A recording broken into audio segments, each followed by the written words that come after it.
2024-এর 5 August Sheikh হাসিনার পতনের দিনে ঢাকার আশুলিয়ায় ঘটে নারকীয় ঘটনা। 6 জনকে গুলি করে হত্যার পর মরদেহ তোলা হয় ভ্যান গাড়িতে। পাশে থাকা মোটরসাইকেলে পেট্রোল নিয়ে এসে ধরিয়ে দেওয়া হয় আগুন। প্রসিকিউশনের দাবি, তখনও একজন জীবিত ছিলেন, তাকেও পুড়িয়ে হত্যা করা হয়েছে। এ ঘটনায় 2024 সালের সেপ্টেম্বর মানবতাবিরোধী অপরাধের অভিযোগ দায়ের করা হয়েছে ট্রাইব্যুনালে। এরপর 21 আগস্ট এই মামলায় 16 আসামির বিরুদ্ধে অভিযোগ গঠন করে বিচার শুরুর আদেশ দেয় ট্রাইব্যুনাল। এই ঘটনায় দোষ স্বীকার করেন এসআই আফজালুল হক। রাজসাক্ষী হয়ে জবানবন্দিও দিয়েছেন তিনি। মোট 24 জন সাক্ষ্য দেন এই মামলায়। যুক্তিতর্ক শেষে 5 ফেব্রুয়ারি রায়ের দিন ধার্য করে ট্রাইব্যুনাল।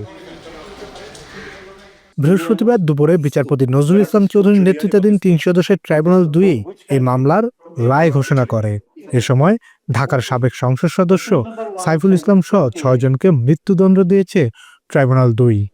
1 হইতে 7 নম্বর কাউন্টে দোষী সাব্যস্ত করানো মৃত্যুদণ্ড। এমপি সাইফুল সহ মৃত্যুদণ্ডপ্রাপ্ত অন্য আসামিরা হলেন আশুলিয়া থানার সাবেক ওসি AFM সাইদ রনি, স্থানীয় আওয়ামী লীগ নেতা রনি ভুইয়া, আশুলিয়া থানার সাবেক এসআই আব্দুল মালেক, সাবেক ASI বিশ্বজিৎ সাহা ও কনস্টেবল মুকুল চোকদার। এছাড়াও বাকি 9 জনকে বিভিন্ন মেয়াদে সাজা ও অর্থদণ্ড দেয়া হয়েছে। রায় ঘিরে এদিন সকালেই ট্রাইব্যুনালে হাজির করা হয় গ্রেফতারকৃত 8 আসামিকে। এই মামলায় যাদেরকে মৃত্যুদণ্ড দেওয়া হয়েছে তারা হলেন তৎকালীন স্থানীয় এমপি সাইফুল ইসলাম, ওসি আশুলিয়া থানা AFM সায়েদ রনি, আব্দুল মালেক এসআই,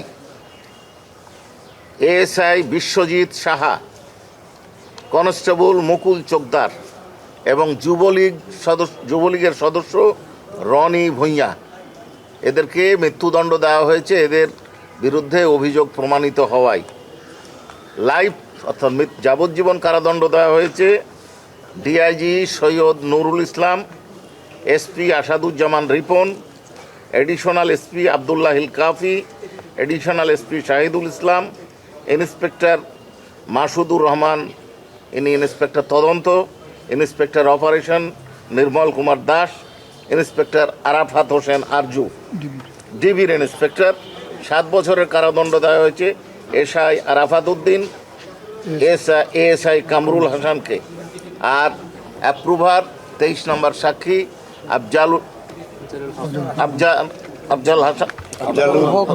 আফজালুল হোসেন, তাকে ফুল অ্যান্ড ট্রু ডিসক্লোজার করার কারণে মুক্তি দেওয়া হয়েছে ক্ষমা করার মাধ্যমে। এই ট্রাইব্যুনাল, আমার প্ল্যানেট ব্রাদার বলেছেন যে এই ট্রাইব্যুনালে আজকে একটা প্রথম রায় হলো। এই রায়ের কপি আজকেই পেয়ে যাব ইনশাল্লাহ।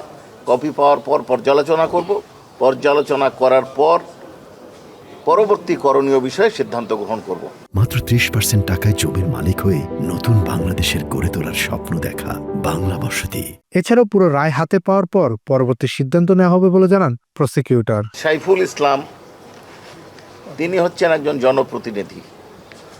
রাষ্ট্র এবং জনগণকে রক্ষা করার তার দায়িত্ব ছিল, কিন্তু তিনি এই সাধারণ নিরস্ত্র নিরীহ জনগণকে রক্ষার পরিবর্তে তিনি তাদেরকে হত্যাকাণ্ডে উৎসাহিত করেছেন, সহযোগিতা করেছেন, নির্দেশ প্রদান করেছেন।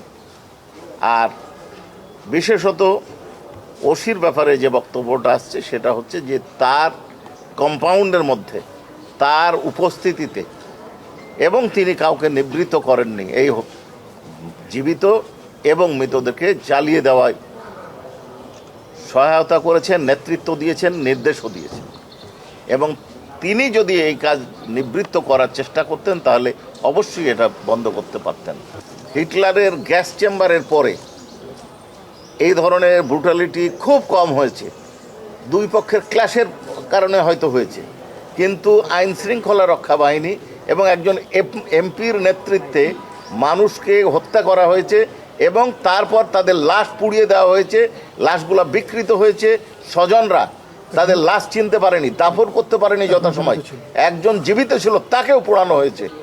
এমপি সাহেবের যাবতীয় সম্পদ বাজেয়াপ্ত করেছেন, আর অন্যান্যদের কারো 50,000, কারো 1 লক্ষ টাকা, কারো 10,000 টাকা, এইভাবে জরিমানা দণ্ড করেছে। এদিকে এই রায়ের বিরুদ্ধে আপিলে যাবেন বলে জানিয়েছেন আসামি পক্ষের আইনজীবীরা। ছিলাম না এবং আমাদের বিরুদ্ধে কোনো সাক্ষী কনক্লুডলি আমার ঘটনাস্থলে থাকা বা আয়ো সাহেব কোনো দালিলিক প্রমাণ বা আমি কাউকে নির্দেশ দিয়েছি বা কারো কাছ থেকে নির্দেশ নিয়েছি এই ধরনের কার্যক্রম করার জন্য এরকম কোনো কিছু প্রমাণ করতে পারে নাই। তারপরও বিজ্ঞ ট্রাইব্যুনাল অনেবল ট্রাইব্যুনাল সন্তুষ্ট হয়ে আমাকে যাবজ্জীবন সাজা দিয়েছে। আমি এই সাজায় সংক্ষুব্ধ। আমি উচ্চ আদালতে অ্যাপিলেট ডিভিশনে সুপ্রিম কোর্টে অ্যাপিলেট ডিভিশনে আপিল করব। ভিডিওতে দেখা গেছে যে তাদেরকে সেই তদন্তকারী কর্মকর্তা আনতে পারেনি। আমরা বলবো যে এই পুলিশ রাষ্ট্রের সেবায় নিয়োজিত থাকে, তারা অর্ডার ক্যারি আউট করে, তারা হচ্ছে একেবারে ল্যাডারের সর্বনিম্ন ধাপ। তাদেরকে এই শাস্তি, এটা আমরা মনে করি যে এটা একটা অনাকাঙ্ক্ষিত এবং অপ্রত্যাশিত, ভীষণভাবে অপ্রত্যাশিত। মৃত্যুদণ্ডের রায় শোনার পর আদালত চত্বরে ক্ষোভ প্রকাশ করতে দেখা যায় আসামি মালেককে।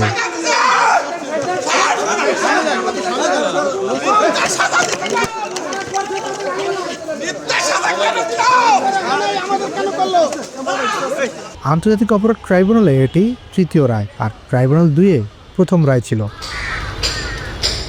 কাজী পাপ্পু, বাংলা এডিশন, ঢাকা।